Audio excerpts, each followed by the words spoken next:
Welcome, ladies and gentlemen, to the Gaming Top Down Podcast, a weekly podcast all about board games. I'm one of your hosts. My name is David, and I'm joined every week by my brother, Devin. Devin is the board game specialist around here. He knows all that can be known about things cardboard and paper, how they're manufactured, all the goodies. So we'll hear all of his expertise today. It'll be awesome. Excited about it. But in the meantime, Devin, how are you? Shoot, I'm doing quite well. Happy to be here, grateful to be here, looking at myself here in the camera with this bleached long hair that I typically don't let grow out. I'm looking like Donkey Kong out here. I'm doing good. I'm very thankful for this cooler weather. It's been very nice to go outside and not melt anymore. Unfortunately, I'm the one car at our house that doesn't get to park in a garage, and so I get to know what the weather is every time I enter my car.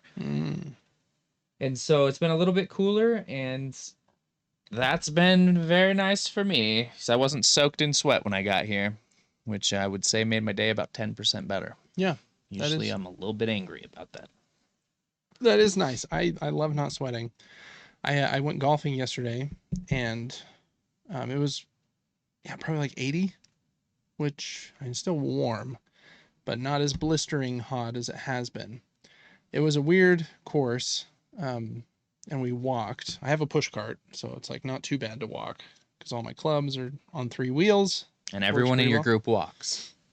Usually. When one person walks. Mm-hmm. Crazy. Just to save money. Yeah, this course, not a very nice course in my opinion. So expensive. Walking was $27, and then they wanted 10 more for the cart. And so we kind of... Imagine what they'd charge for running. I know. Hilarious. Kind of out of pride, we were like, we're going to walk.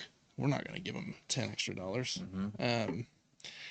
I think the reason that their price is so high, especially on their carts and stuff, at this course at least, is because they know this course is terrible to walk. They had some very long walks between holes. It was very hilly, which I don't mind, like a hilly course. But long walks, we were just like so tired. And on the last hole, it was the weirdest hole of golf I've ever played. The entire hole was just up the whole time. You're just going up. It was so weird. So like you hit your tee shot and it goes shorter because it's going up and just hits the grass earlier. And then I crushed that drive, actually. It was a nice shot. Yeah, you did. I did. Crushed it. But then my next shot is like literally, this is the steepest part, is like it's going up, and then it goes steep to the green. And so they were like we had hit the thing like straight up and down. It was so Crazy. weird. Just Very the whole way. I think it's because like the rest of the 9 that we played was kind of like downhill a ways with a bit of walking. And so they probably realized like, hey, the clubhouse is this elevation and the rest of the holes have gone down so much. We need to make that elevation back up so that when they come back up hole 9 towards the clubhouse, it's like back up to the right elevation. But man, it was a brutal hole to walk. Anyways, my point was going to be, it was a lot nicer walking yesterday with it not being too hot. Except for at that stupid golf course, but weather being a little cooler, it is very nice. Cool, Devin. What else is new in your life? Anything fun or exciting going on? Yeah, mostly video game stuff, which we'll talk about a little bit later. We're dipping our toes in being professional streamers.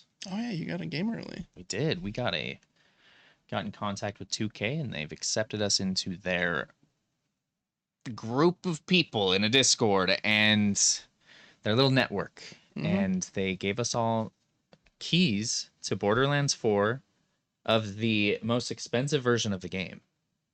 Yeah, I saw that. Like $130 game. They were like, oh yeah, we're just gonna give this to you and a day early so you can play early. I was like, oh. Yeah. So we were able to stream Borderlands 4 yesterday. What a blast, super fun. We only did it for like 4 hours, and so I don't know too much about the game. But it's beautiful. It looked It's fun. more Borderlands, You and more Brandon looked unique like builds. you were having a good time. Yes, very nice, very nice. It's massive, by Is the it way. But bigger yes. maps? Oh, man, we ran like 4,000 meters to do a side quest on foot. Oh, Like, do you think they? and it just went and went and went and went. And then we were like, okay, let's do main mission now. Mm-hmm. And we don't have like a fast travel system yet. Mm-hmm. And so I look at and it's like, okay, you're 3,300 meters from the main mission. I was like, okay, we'll try to head this way. And then we Wow. ended up off a cliff and we're just kind of working our way back to the mission. We finally got there, but very, very big game. It's going to be sick. That's So fun. that's new. Yeah. Mm-hmm. Yeah, we'll talk about that on the podcast here in a little bit as well. Excited to hear your first impressions. That's exciting though to have like get a game early. That's always kind Yeah. of cool. Mm-hmm. I don't know. Yeah. Um, It was a small win. hey, we'll take small wins. Yeah, I didn't want to buy it. All day. Yeah. I wonder what it includes. It must include like pre-order bonuses and the early access and the season pass. It must Yeah, be. something like that. Like it was hooking up Brandon with all sorts of weapons, and it claimed I was getting them too. But every time I checked my inventory, it wasn't in there for me. Mm. Gotta work on that, Sony. You got Silk Song up 2.5 hours late. You're not Mhm. getting pre-order stuff. Come on. Mhm. Come on. Get it together. Unreal. Well, anything else new or exciting in your day to day? No, just trying to be healthy, eat good food. We've had a bunch of pork chops lately. Wow. Our sister had a baby. We might have talked about this last week. We did a little bit, yeah. Still haven't seen that thing. I haven't either. Yeah, just been trying to sleep a bunch, watching some shows, but not really watching shows. Still on Alien Earth. Got a couple more episodes of that. Big fan of that. I think it's well done. It's very unique. Try to get outside. I went on a walk in a weighted vest the other day to the rodeo grounds and did like the bleachers. Did I tell you? Did we already talk about this? No. Okay, so this was this week. Yeah. Okay. So I did that. Been trying to be healthy, get some vitamin D. You probably looked like Rocky out there a little bit. Oh, I was in. I was ready for the fight. Vamping. I did have headphones in and I was singing as I was walking up and down the stairs, and I was like, if someone is like monitoring this area, they're just hearing me like belt out Matchbox 20 or something. Yeah. That's funny. Oh, good. Other than like the 5 miles we walked yesterday, I probably need to get a little more cardio. I have been using this little home gym down here a little more, which has been good. But cool, Dev. Well, maybe we can get into Super Movie Brothers then, just a little bit about the movies and shows we've been watching. Alien Earth, you said, still enjoying it? Yeah, I think most of the episodes have been very gripping and interesting and well done, and they've like put your mind in this almost in a different reality a little bit. It really taps into like existence, and I don't know. It puts your brain in a weird place. I tried to explain this to my friend, and I don't know that it was going through. So I'm not going to try to explain it here, but I think it's a really good show. I like the actors. Yes, very, very well done. I don't know that I've really been watching anything else. I probably am going to see The Conjuring this weekend, if possible. It looks creepy. Yeah, it could be fun. You know, it's going to be another Conjuring movie, and I'm hoping by some miracle it will actually scare me, but it's not going to. Yeah, you're hard to scare, for sure. I think that Conjuring movie is doing very well for a horror movie. Oh, heck yeah. That's what we like to hear. As far as like money's made, I don't know. I don't know like how it's doing critically and like scary reviews and stuff, but money's made. So that's exciting. For me, Lacey and I, we finished the season of Alone Australia. We were watching.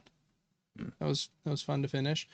We had a little gripe with it, and maybe the show was totally on the up and up. But in the last episode, there's 2 contestants left. One of them is like a 45-year-old guy, and he has done a ton of crap. He built a canoe. He built like a trap for this big old rat wallaby thing. He caught some eels and was smoking them in a smoker and like did all these crazy things. The other one was this lady. She's probably 50, maybe 55. I don't know. Maybe not even that old. Somewhere around there. Um, and she'd done pretty well at fishing as well, but mostly it just focused on her shelter and just getting fish and trying to stay alive was kind of her thing. Lots of rest, walks in nature and stuff. So she had a different strategy to like keep her mental like acuity sound. Every I don't know how often, but every like few weeks or few days, the medical team comes by and checks all the participants. They have them stand on a scale. Right. They put like a paper over it so the contestants can't see how much weight they've lost. Take their blood pressure, like vitals, that kind of thing. And if any of them get like, if their vitals are trending really bad, they will take them out and they lose basically. Just to keep them medically safe, they take them to a hospital just to make sure that they're okay. And both of these contestants are looking way thin. Like we're on day 60, I think, at this point. Like they've done really well. But then it's like the last day, and they do the medical check on the guy, and he's lost quite a bit of his weight, but so is the lady. And they tell him his like blood pressure and vitals are like trending towards like a really dangerous place, and so they extract him, and he loses. The lady wins, but they don't show like if she had an evaluation that same day. The last evaluation that they showed for her was like a week prior. And I'm like, man, did she win just because of how they timed these? They should have Because done they them went to him first. because they went to him first, right? Oh, They that's should. some nonsense. I don't himself. know for sure. Maybe they didn't, but it feels like they should hit them both same day. Oh, for sure. Yeah. Because even like a day or two can make a big difference. If that didn't happen, that's rigged. Yeah, if that didn't happen, it seems very, very off. And I'm very surprised they didn't, because they put text up on the screen pretty often. They're like, hey, this is a type of plant that Bill's looking at here that's very poisonous. He should not eat that, and things like that. So they could have put some text on the screen to say, like, other character had her check same day as well. That would have, like, quelled my entire issue with it. But, anyways, it was fun either way. She won. Wasn't a huge reward. I mean, it was 250,000 Australian dollars, so it's still a lot of money. But I made that last week. Nice, yeah. I made it that much this morning. But yeah, I made that much in like 5 minutes, or like last night. Yeah, right. I made it while I was explaining this story. Wait. Oh, I just got this alert on my phone. Oh, you just got that much. 300,000 in right. 5 seconds. That single transaction. Wow. Anyways, that was kind of fun. Other than that, my wife and I watched one other movie. It's one I've only seen clips from, like on social media. It's a Quentin Tarantino movie, and it's one I've wanted to see for a while. It's called Inglorious Basterds. Mm-hmm. Oh, yes. Have you seen it? Yes, but I don't remember. Yeah, Brad Pitt. And Channing Tatum. Yeah, Channing Tatum. No. And it kind of goes into, I want to talk about the movie just briefly, and then I've got my question of the day. Brad Pitt leads this group of staunch Americans that talks about like this. Oh, yeah. And they're going to kill some Nazis. Oh, no. So they are killing a bunch of Nazis. It also follows this, a bunch of like this is during World War II, like the Nazi leaders. So you got Hitler and Goebbels or whatever his name is, and some of his like henchmen. And then this other guy, I think he is a made up character for the show, but he's like another one of the high ranking officers, and he's played by Christoph Waltz, I think his name is, a German actor. And I think this was like his movie for his big break. And man, he is so good in this movie. Oh, really? He's absolutely excellent as like the creepy German officer. It's a very long movie, very interesting story about like this American band of Nazi killers basically trying to end the war, and then this German leader, and there's also this like Jewish family, and some stuff happens to them as well. One of them ends up owning like a big theater. And it has like I don't even know what you kind of structure you would tell it. They call it chapters, I think, in the movie, where different things happen. But man, I really loved this movie. It was way better than I thought it was going to be. I think the best points are there are probably 2 or 3 scenes in the movie that are very, very tense, where someone is trying to like keep a secret, like they're hiding some Jews in the basement, or they're like undercover and trying to pretend that they are a real German Mm-hmm. like officer in front of other people and in front of this Christoph Waltz German like officer. And like the opening especially is so tense. It's like 10 minutes long of just like him having this conversation with this farmer, like asking him for milk. And it's like, man, it's so good. If you like World War II stories, this one is what I would call alternate history, because like it's kind of based on like some real groups that really did exist, but um, the direction the story goes is completely fiction and did not happen in real life. Oh. And so you have to be like okay with that. Like, okay, the way that this movie ends is not going to be the way that World War II ended. Um, but it's a crazy and fun and story. It's also pretty dang violent. Just throwing that out there. My wife was like cringing a few times. But yeah, man, that just got to give props to that German actor. He can speak like 5 languages, and in the movie, he speaks German as a German officer. He speaks English with a lot of these like American people as he's like interrogating them as well. He also speaks Italian in the movie, and French in the movie, and he speaks all those 4 languages like in real life. He's like a crazy guy.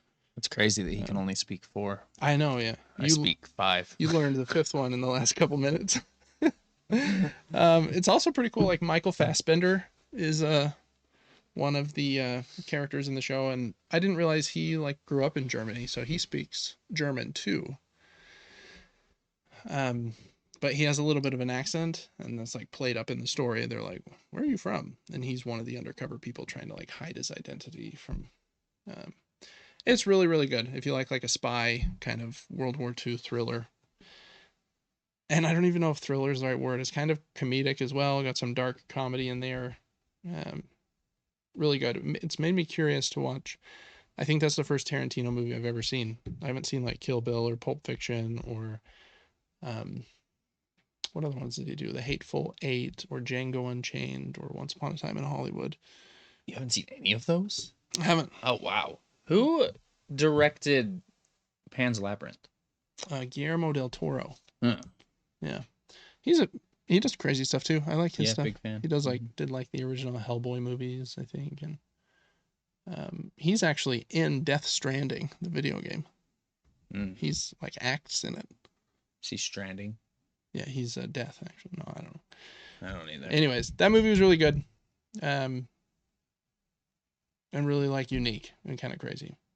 My question to you, Devin, for question of the week was: do you like alternate history, like in movies or TV shows? Oh, where it's like you go back to an event that happened, but they change the outcome. Yeah, like the example I'll give while you think about your answer is, Lacey and I watched a show a few years ago on Amazon called Man in the High Castle, and it's a show that says like, what if the Germans won World War II? And in that show, like Germany has control of America, and so these people are like American, growing up in New York and places like that, but the Germans are like the leading nation in the world, and so it's a very good show, actually, very excellent. I like hypotheticals and things like Black Mirror, Love, Death, and Robots. They do these episodes where it's like, here's a potential future, and everyone can do this, and I don't care if they change. Yeah, I think I like it too. I think so. I think science fiction kind of plays into it as well, because it's kind of like alternate future instead of alternate history. It's like, what if this future thing becomes real? So I like that kind of crazy fiction. Yeah, me too. Anyways, kind of simple question of the week. I was just kind of curious. I like it. Yeah. All right, that's gonna do it for Super Movie Brothers this week, though. couple fun ones. Devin's still watching the Alien show. Is it done yet? Uh, Because when it is, I'll probably uh, buy a month of Hulu. it's either 2 or 3 more episodes. They come out Okay. on Tuesdays. So we're getting I close. think 6 are out, but maybe it's only 5. It might be 6. Okay. I don't know. Something like that. Cool. But it's fun. I think you'll really like it. I really do. I think you're gonna be like, oh, heck yeah. Yeah, I believe you. I really like the Alien universe. So even though some of them are dumb, but like the first one, excellent. I've actually never seen Aliens. The second one, which is supposed to also be excellent, but in a different way. It's much more like action packed. Yeah. Mode. I think it was directed by James Cameron. There's many more. Yeah. Like in one scene of that, there's like a bunch, and they're like all on this, like Spider-Man on the ceiling. Yeah. So. I just watched 2, 3, and Resurrection, and I can't even tell you if I liked them. I think I was like halfway asleep. I was like looking at my phone. Yeah. But I know I finished them. I don't know. Okay. Or subconsciously, I finished the movie with the phone in my hand. I might have been asleep. Yeah. But what about the more recent ones? Have you seen Prometheus, and Covenant, and Romulus? I have. Yeah, I like the guy that plays Magneto. Oh yeah, that's Michael Fassbender. He's the one in Inglorious show. Oh, okay. Yeah, he's excellent. He is maybe he's a synth. Something in those. I get it confused, but yeah, I like that he's in them. I find them very interesting. I really do. Yeah. I've as I've gotten older, and I don't know if it's an age thing, but for some reason, I have started to like sci-fi much more than I like fantasy. And I don't know why. I've just found an interest in it. Like, yeah, for some reason, I like them both, but yeah, I kind of agree. Like, I love fantasy. Like, I mean, Lord of the Rings is probably my favorite movie trilogy ever. But I find myself comparing everything that's fantasy to Lord of the Rings, and if it's not, there's a lot of different, just like there's lots of different kinds of sci-fi. There's lots of different kinds of fantasy. Some of it seems like really lame. Has to be hard or like easy to get wrong. I feel like. You know what I like about fantasy? The way I need fantasy to go for me is like The Witcher. When you're showing me a show that's fantasy, but there's not dragons and magic in it, well, fantasy kind of entails dragons and magic. I guess what I'm referring to is the time period that fantasy is like set in a lot of times bores me. I'm like, oh, there's a castle. How much can we do here? But once you start adding witches and wizards and like little minions and dragons and magic swords, and I'm like, okay, I'm here for this. I like this. It's kind of true. That is a time frame that's a little tricky to be exciting. I watched a movie on Netflix. I think it was called The King, maybe, or something, and it was Timothy Chalamet. Yeah. Is it Matt Damon as well? No, he's in a different one.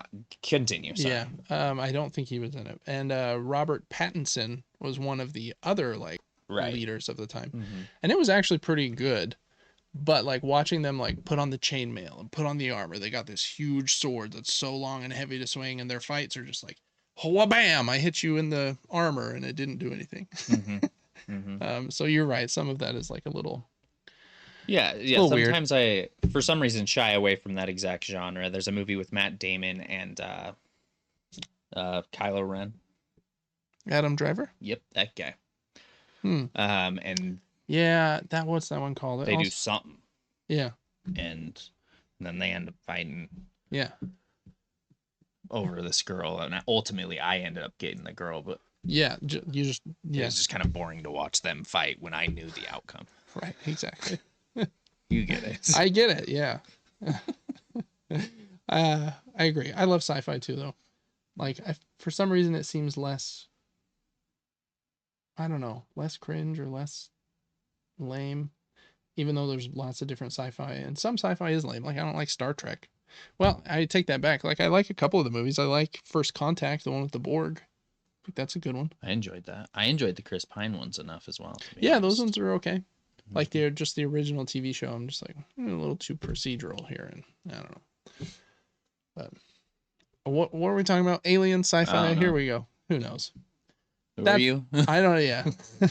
That's the end of the Super Movie Brothers, and that's going to take us into our show today.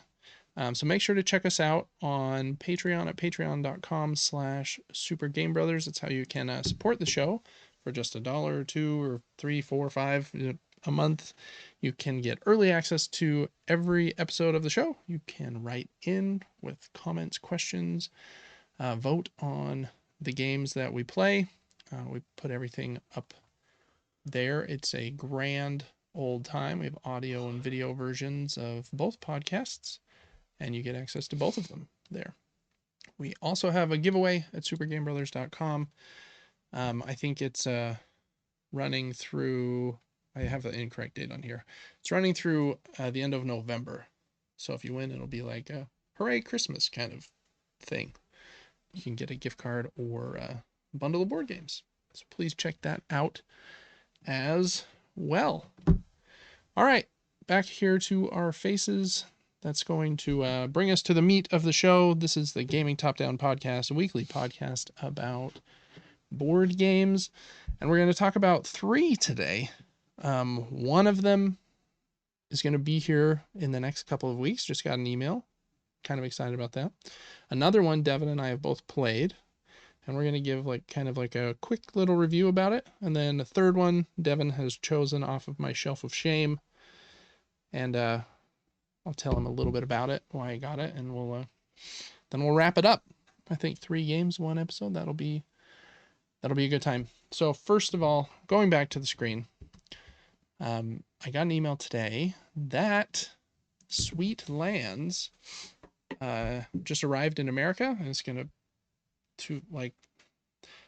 they print them in China, ship them overseas in shipping containers, and then they land in America.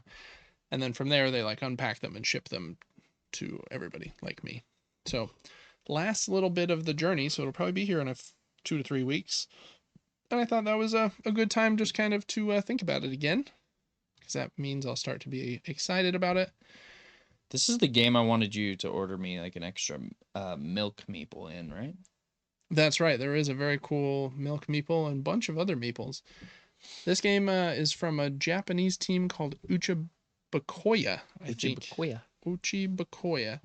They're pretty famous in modern board games. The 2 games listed here are Aqua Garden and Ostia, and they're pretty famous ones, to be honest. This one is quite a bit more complex. The art style kind of would make you think it's not. It might even be a family game, but it's very complex. The time frame here says 100 to 200 minutes. So you're looking at an hour and a half to 3 hours, probably. Oof. Maybe even 4 for your first play. Kind of crazy. On a game this complicated, I usually play it 2 or 3 players, and then you're flirting with this lower end of that range usually. If you play a full player count is when you'll be a little bit long. But big heavy box, lots of boards, lots of pieces, lots of cool wooden pieces. Like Devin mentioned, there's a cool milk meeple, there's some ice cream pieces. And in this game you're doing a lot of different things in order to I think you're trying to become the next ruler of Sweetlandia, or whatever this land is called, and whoever can run their city the best, basically get the most points, will win. And to do that, here in the how to play section, you start by choosing a unique character. There's 14, it looks like, different players that have different starting stats and stuff. And then you'll be developing the land, building a variety of delicious properties. Looks like there's a cheese circus tent looking thing. I don't know what those other 2 look like. Some other kinds of food related buildings. And then you will be raising your income using citizen cards to expand your city. You also have to establish a steady food supply, and you have to have food supply lines kind of a little bit here, you're doing Roller Coaster Tycoon, and you've got a food truck, and you're have to build the pathways to your food truck so that people can get there, supplies can get there and stuff. So I think you have to do these little roads as well. So you're building out a little area too, bunch of pieces that look cool on your player boards. There's Coral Lila, looking a little bit like Pocahontas, I don't know. But anyways, I backed this one last year. It's a, like I said, a very complex game. I think in complexity it'll be like a 3.5 or a 4 out of 5, which is a in board game terms that means it's heavy, and she heavy both physically, and I think the game is like 10 pounds, and intellectually or brain power required. It's also heavy. I think they had a section here that said how heavy the box was, and now I want to know. I feel like they put it in kilograms, so we'll have to try and convert that. But let's see. Yeah, 3.5 kilograms. I think a kilogram's about 2.5 pounds. So you've got math for me, Devin. What's 2.5 times 3.5? Two and a well, I'm gonna say 9, Okay. but I don't know. Is that right? It sounds about right. I don't know. Either ways, it's a very heavy box. So 7.8. that's all? Yep. Wow. So kilogram is double a pound basically. Oh, it's only about 2 times? Yeah, just it's probably like 2.1 to 2.2 times. Oh yeah, multiply the mass value by 2.2. 2.2. Okay. Interesting. Devin, is this a game I could talk you into playing? Oh man. Oh man, I Yeah. love the aesthetic of it, but sometimes the complexity gets so intense that I'm like, are we doing something wrong? And if so, is it as satisfying to play the game if we played it incorrectly? But I think you're OCD enough where we wouldn't. Yeah, I would make sure that I understand the rules super well. If there was popcorn and milk and stuff like that. Oh yeah, milk. Maybe some sweet milk, some ice cream for I your just want normal milk Sweetlandia. and popcorn and then candy. Okay, some candy. There's All right. cookie rabbits in this game, it said. Where? But Oh no yeah, right cookie here. monsters. Cookie rabbits, diamonds, locomotives. Dude, you know what kind of board game you should get? You should see if there's a liminal space board game. You That'd do be love those sick. liminal spaces. Yeah, like I sure do. 450 wooden tokens. I'm And a I little like surprised they milk. are gonna fit in the box. You get 16 milk tokens. If you're ever thinking like I need to get rid of one of these. I need to get rid of one of these, yeah, I don't need 16. You know where I'm at. Yeah, I'm guessing each player gets 4. And so if Since you only have 2 friends, that's true, you you'll can have 4 extra. Yeah. Anyways, I'm pretty excited to play this one. It has this cool, again, you choose a player character and then slot their card like inside this double layered board. Looks awesome. So, anyways, that's Sweetlands. Be here in a couple of weeks. I'll do an unboxing on the channel, and maybe I can talk somebody into playing it with me. If not, I'll try the solo mode and see how it goes. I love a good Euro game. I just hope that when the game gets a little long, I want the payoff to be better. Like if the game's gonna be more than an hour, then it needs to be worth the extra time. So we'll see. That's my one concern with a game this heavy. I do think it would resell very well if I decide I don't like it. So because it's taken so long to get. And this company ships from Japan, and their games are very hard to get in America unless you get them on Kickstarter, or if you physically go yourself to Japan. Awesome. This would be in Japan. What a cute game. Yeah. So, anyways, that is Sweetlands. Excited to play that one in a couple of weeks. All right. Second game we're going to talk about today. Going, what am I doing here? Down to the table. We're going to talk about one of my favorite 2-player games, kind of burying or unburying the lead, giving away too much too early. I really like this game. It's called Kelp, Shark versus Octopus. And Devin's played this with me once. I've played it a few times. And I'm just going to briefly explain how the game works, show you some pieces here. Devin can kind of help me undo or open the board. And then I'll tell you a little bit about it. But basically in this game, one person plays as this very cool shark piece. And their goal is to move around the board. They can only move on these blue spots. And That is green. oh, is it?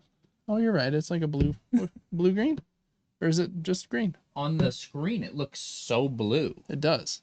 but in real life, I mean, I'm dying on that hill. That's green. Okay, I think I would say It you're doesn't matter. you're right. It's a little more green than blue, but yeah, it doesn't matter a ton. But anyways, shark uses this cool bag of dice. They're gonna have some dice. They're gonna be able to get more. Dice are different colors. I like the dice. They're very small. I love the yellow ones. They're like little bumblebees. Yeah, they're cool. The different colors of dice let you do different things. The red ones let you attack a domino that you think might be the octopus. I think yellow lets you search and blue lets you move, if I remember correctly. And based on the numbers that you roll, you'll be able to either move or attack or search better. You have to have over a certain number in order to search or attack different locations. These four corners are meant to be like more kelpy areas, so it's easier for the octopus to hide in them. So you have to have a much higher number in those corner areas than you do in the 5 other spots. So he's playing with some dice, upgrading dice. He also has some cards that are smaller down here that he'll use as well. The octopus is kind of playing a shell game where they have one of these cool dominoes that have this nice kelp like texture on the back. They'll put one of them on all 9 of these spots. All of them but one to start the game, at least. Well, I think but 2 actually are going to be these shells. So it's just like nothing's there basically. One of them, I think, I don't remember if you start with a trap. One would be a trap if you've unlocked that, and the other one is an octopus. That is where you are. And you'll obviously stand these up so that the shark cannot see them. So you have to sit across from each other while you are playing this game. And the octopus is trying to move around by moving the position of these domino pieces. And they win if they're able to avoid the shark long enough that he tires out, which happens if the shark like fills this exhausted die track, I believe. Or they also win if they are able to eat all 4 of the food tiles. And there's 4 different food tiles. They're like, I think there's a card for each one, but I think they're little things like, yeah, a Cape Rock lobster and a South African abalone, red rock crab, and a sea snail. And when you eat one, you get that tile or that domino, and it gets to go into kind of your collection of dominoes. And I think you'll actually swap it out with one on the board. And then you also get the special ability of that specific food that you can use as like one-time bonuses. This one, when activated, find one of your cards and add it to your hand. Or this one, you get to up your hand size from 4 to 5. So they help you when you get these 4 foods. And if you can eat all 4 of them before being eaten yourself, then you win. The way that the octopus moves is they'll play a card, and the card will tell them what they can do. They can like move or shuffle, I think is one of their actions. In order to move or play a card, basically, you have to reveal a certain number of dominoes. And so let's just say I did have them all standing up, and in order to play this card I wanted to move, I might have to reveal one like this, and then maybe I do this and move these 2 just to make you think that the octopus is over there.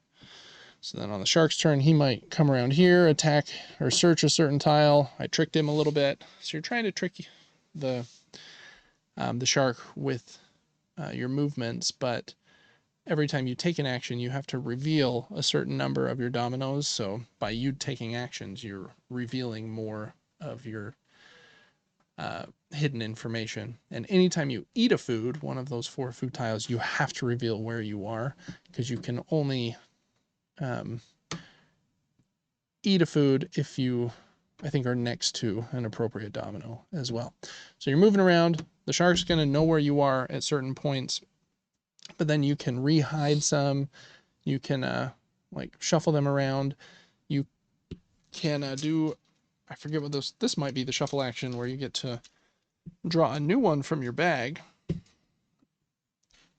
And I think take one into your hand and shuffle them up. And then the shark decides the first one that you pull, I want you to put here. And the second one you pull, I want you to put in the other empty spot. And then the shark doesn't know, okay, did the octopus move to the new spot or stay at the old spot? So you're trying to trick them from that as well. So plays very differently if you play as the octopus and as the shark, in my opinion. It's kind of a card game where you're trying not to reveal too much of your dominoes on the octopus side, and a dice rolling and bag building game where you're trying to get the right colors of dice like added to what you're going to roll and get more and better dice so that you can move around and attack the octopus. The way that the shark wins is if they do reveal the octopus. Oh, whoops. See, I even confused myself. Then there is an encounter, and both players have the same 3, or they're not exactly the same, but they have the same colors of encounter cards. And this is kind of the one part of the game that some people don't like, that I've read online at least, where both players choose one of their 3 cards, and it's a little bit like rock, paper, scissors, where if I chose to use flinch and Devin countered flinch, then he won because he countered my evade and ate me. But if he used counter flinch, but I didn't, I used flight, then he didn't counter me correctly. And so I was able to escape, and I get to escape in the way that the card I played says.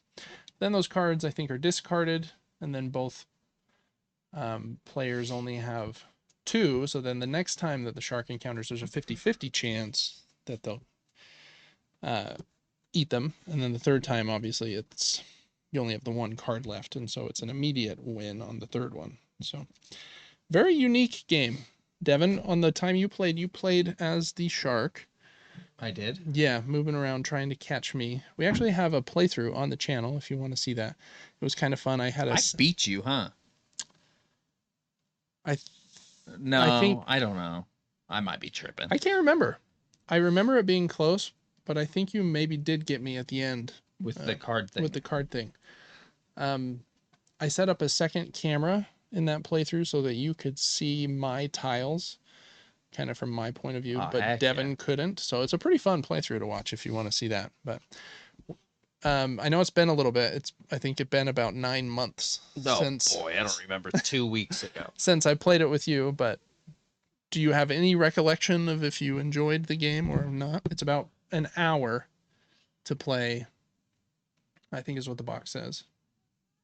I think that I enjoyed it enough. I wished that there was a octopus meeple, but there's no need for there to be one because then the shark would know where the octopus was. But it would look cool. Maybe as like a cheerleader on the side of the board. Yeah, there you go. Yeah. The spouse of the octopus just cheering him on. Don't get eaten, honey. Oh my gosh, it'd be so nice, honestly. I don't remember the mechanics enough, but from what you explained, I think most people would have fun with the game. It's very cute. Yeah. Also. Yeah, it is. The components are very, very cool. I really enjoy it. There are you can get this mini expansion that adds a bunch of different things, like the different modules you can play with. I think the octopus can ride on some new character, if I'm looking correctly. Where are you at here? There are new objective cards, and then there are, I think, 5 of these different rocks Shark can place one of their rock tokens into the board, and it has like a card here that explains how each module works. Brilliant Behaviors, I think, is that objective set. Reflexes adds dice that are more than one color to help the shark out a little bit there. Probably gives the octopus something as well. I would imagine there's urchins. After swapping 2 blocks, you can place an urchin in an empty current space. If the shark wants to swim over an urchin, then they must place a current die, a blue die, a value of 5 or 6 in the space before the urchin. Makes the shark harder to move. There's the den. Looks like it, I'm not sure. It has a shark den on all 4 corners. Coconut. Can place the coconut on top of one of the shuffled blocks. The shark must use a 6 to strike or search the coconut. Kind of funny to hide in a coconut. And then, oh, here it is. The octopus can ride this jellyfish if you play with that one.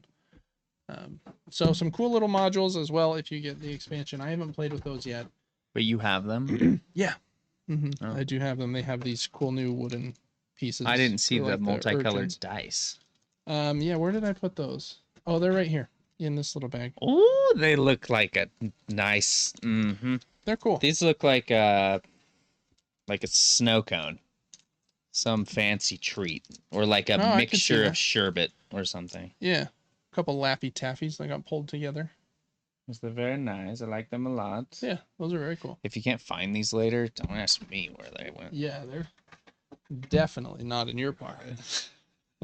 Next to my milk. Yeah, exactly. Next to the milk meeple from Sweet Lands.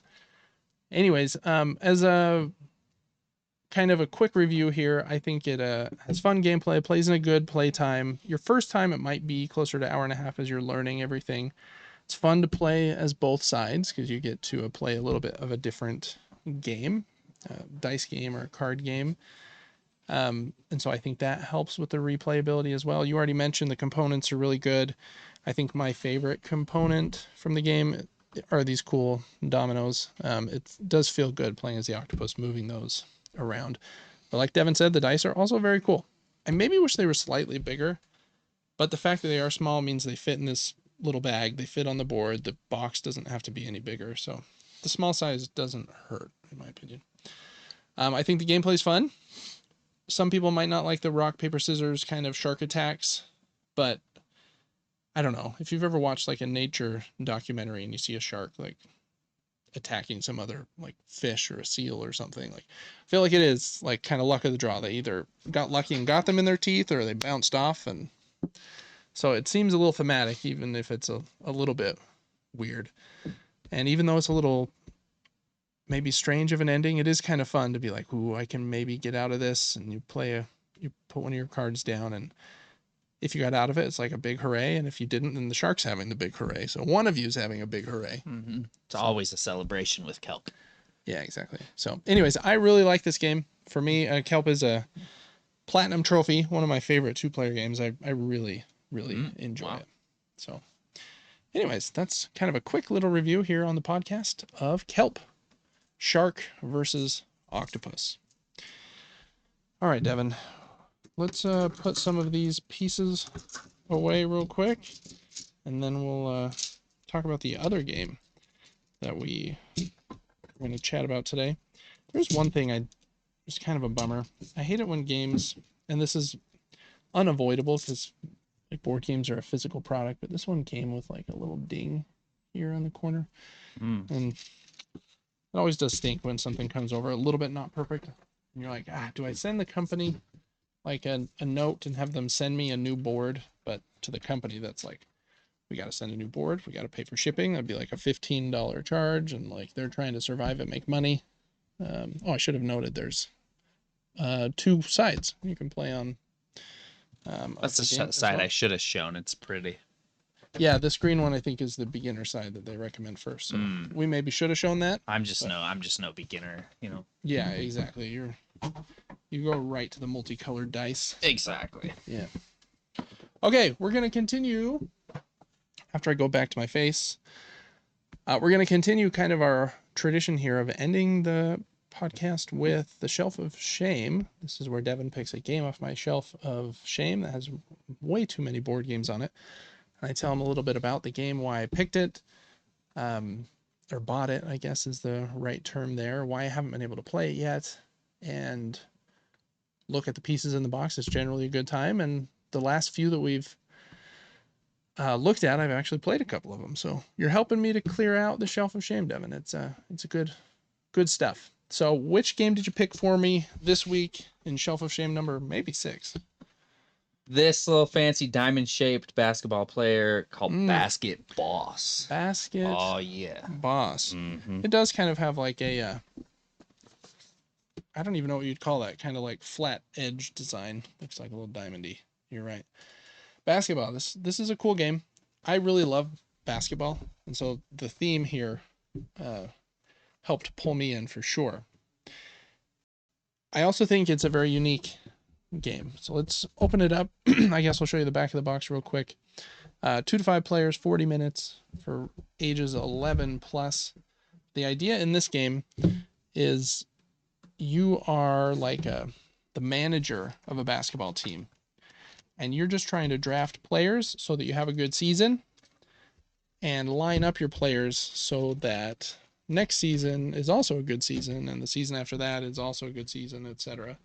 And then whoever has the best season wins the most championships, stuff like that.